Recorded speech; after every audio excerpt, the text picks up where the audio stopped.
بسم اللہ الرحمن الرحیم۔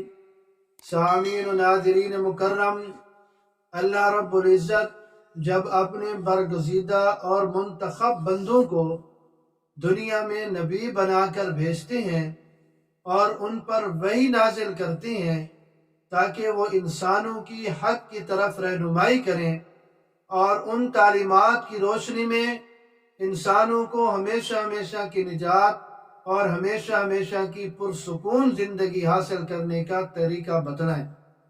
تمام انبیاء کرام علیہ السلام کی تعلیمات میں جو کچھ ہدایت اور رہنمائی کے لیے موجود تھا وہ جناب رسول اللہ صلی اللہ علیہ وسلم کی تعلیمات اور زندگی میں بھی موجود ہے، بلکہ خصائص نبوت، کمالات نبوت اور دلائل نبوت تمام انبیاء کرام علیہ السلام سے زیادہ صاف اور روشن ہے۔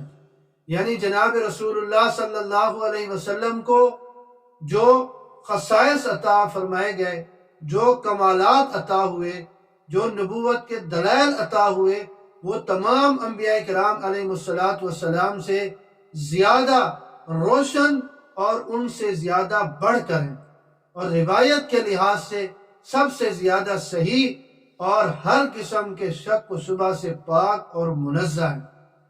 چنانچہ نبوت اور رسالت کا سب سے اہم اور عظیم پہلو وہ ہے دینی عقائد کے متعلق، عبادات کے متعلق، آداب و اخلاق کے متعلق، احکام اور معاملات کے متعلق۔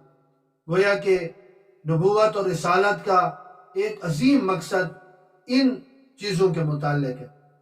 اور دوسرا اہم پہلو دلائل نبوت اور براہین رسالت کے متعلق ہے، یعنی معجزات کا پہلو ہے۔ اور تیسرا پہلو پیشین گوئیوں کے متعلق ہے۔ اور چوتھا اہم پہلو وہ عالم کی اصلاح کے متعلق ہے۔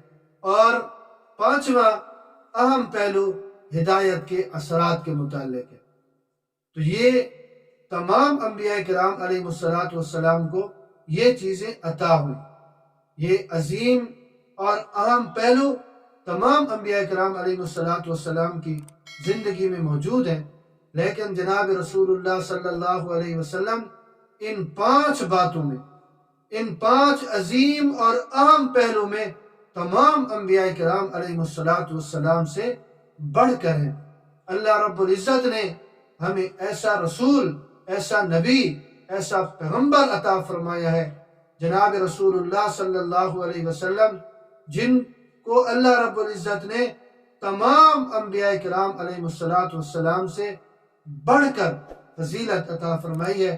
اللہ مجھے اور آپ سب کو جناب رسول اللہ صلی اللہ علیہ وسلم کی سچی تابعداری نصیب فرمائے۔